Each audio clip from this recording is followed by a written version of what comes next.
El ser humano comparte el 98% de su código genético con el chimpancé. Sin embargo, los humanos son la especie dominante en el planeta. Han fundado civilizaciones y religiones, han desarrollado maneras de comunicarse complejas y diversas. Han descubierto la ciencia, han construido ciudades y han creado asombrosas obras de arte. Entretanto, los chimpancés siguen siendo animales preocupados principalmente por las necesidades básicas de la supervivencia.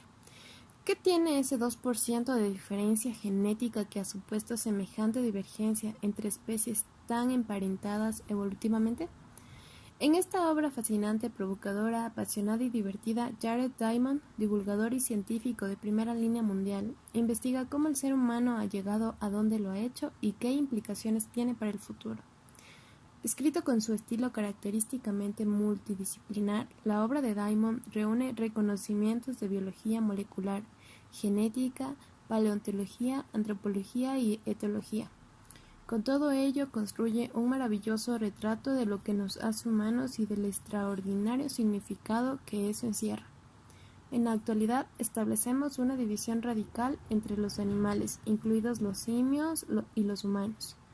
División que sirve de guía a nuestro código ético y a nuestras acciones. Consideramos normal exhibir a simios enjaulados en los zoológicos, aunque nos parece inaceptable hacer lo mismo con los humanos. Un código ético que marca una distinción absolutamente arbitraria entre los humanos y las demás especies no tienen otros fundamentos que el mero egoísmo.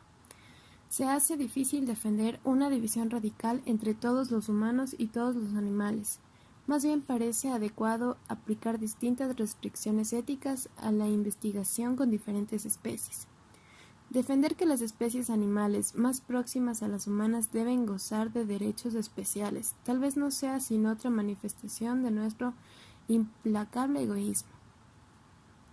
Cada vez son más las personas que protestan por la utilización de animales en experimentos científicos. Por los animales que más protestan son los perros, gatos y simios, aunque también se realizan experimentos con taras y bacterias, a estos no les dan mucha importancia.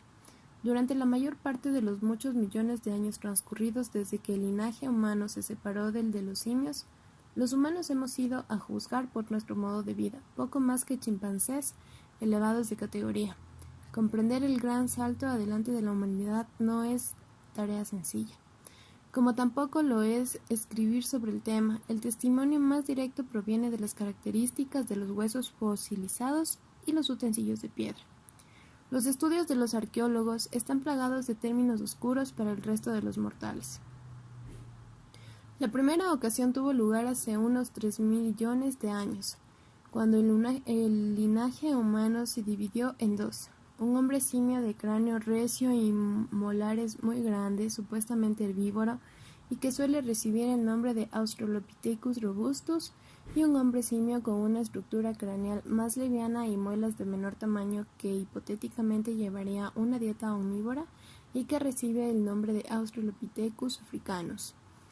Este último hombre simio evolucionó hasta dar lugar a otro tipo de homínido, con el cerebro de mayor tamaño que se conoce por el nombre de Homo habilis. El tercero y último de los grandes cambios que convirtieron a nuestros ancestros en seres más semejantes a los humanos y más alejados de los simios fue el empleo habitual de herramientas de piedra. Los estudios sobre el pueblo de cazadores-recolectores que han perdido hasta tiempos recientes gentes provistas de armas mucho más eficaces que las de los Homo sapiens primitivos demuestran que la dieta de una familia se compone en su mayor parte de vegetales recogidos por las mujeres. Los hombres cazan conejos y otras piezas menores. En la década de 1940 se dedicaban a investigar la genética de los grupos sanguíneos, moléculas que se adquieren exclusivamente por vía hereditaria. El análisis de los grupos sanguíneos reveló que casi el 10% de los recién nacidos eran frutos del adulterio. Posteriormente, por otros estudios de genética similares, se apunta que entre un 5 y un 30% de los niños nacidos en Estados Unidos y en Gran Bretaña son frutos del adulterio. Ni el matrimonio es un mero simulacro, ni los humanos somos promiscuos chimpancés empeñados en fingir una fidelidad inexistente. El adulterio excita a las pasiones y ninguna serie de televisión podría atraer grandes audiencias si no contara con ese ingrediente. Además, es uno de los temas favoritos de los chismes.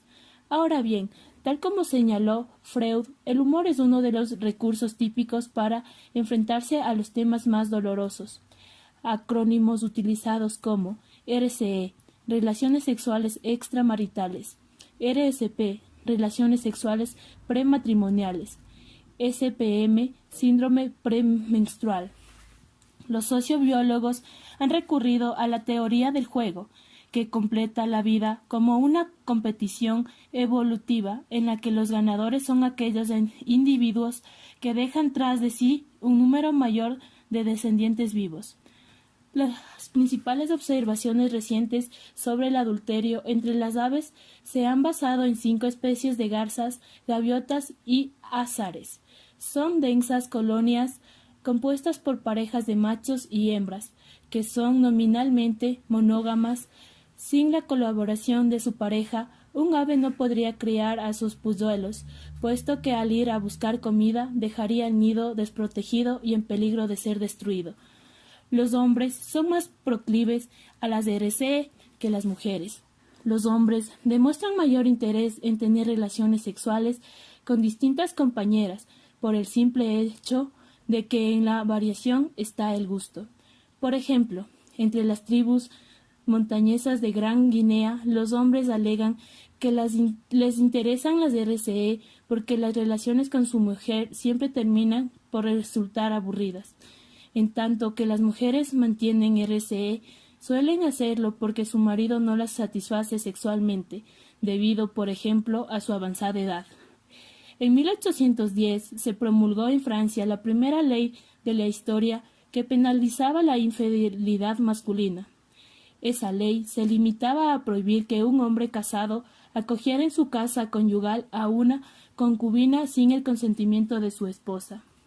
Los hombres deseosos de cerciorarse de la fidelidad de sus esposas inventaron la infibulación, que consiste en suturar los labios mayores de las mujeres hasta cerrarlos, casi por completo, de modo que el intercambio sexual se convierta en un imposible.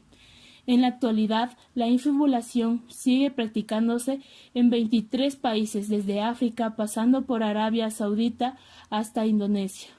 Estados Unidos es otro de los muchos países que han revelado que los celos sexuales son una de las causas más comunes de los homicidios.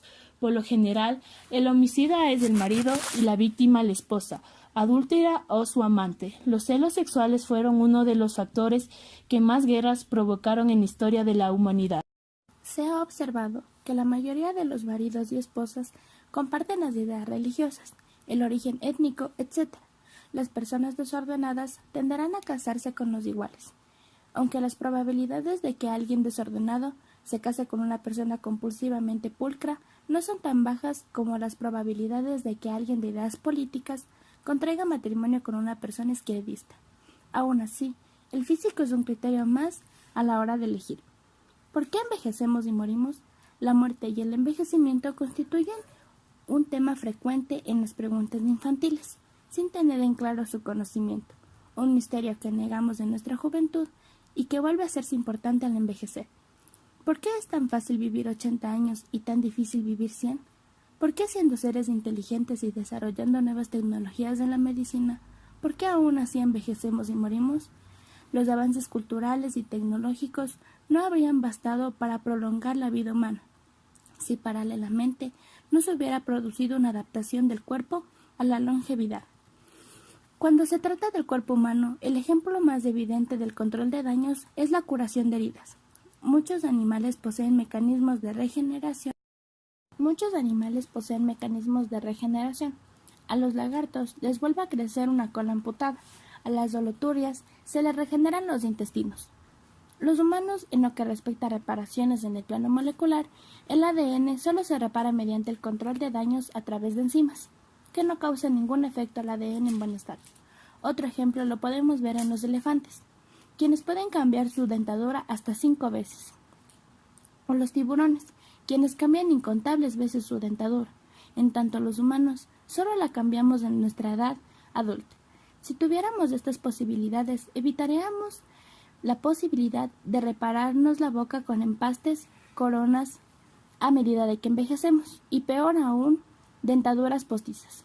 En tanto que los humanos conservamos el esqueleto con el que nacemos, las langostas y otros artrópodos pueden regenerar su exoesqueleto. En una buena lógica, la selección natural se debería poner a favor del hombre. En lugar de morir a los 80 años, podríamos vivir unos 200 años o más. ¿Por qué no tenemos la capacidad de reparar nuestros componentes orgánicos?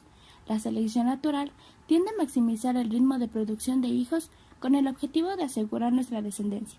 Si hubiera una causa dominante del envejecimiento, siempre cabría la posibilidad de eliminarla y encontrar la juventud eterna.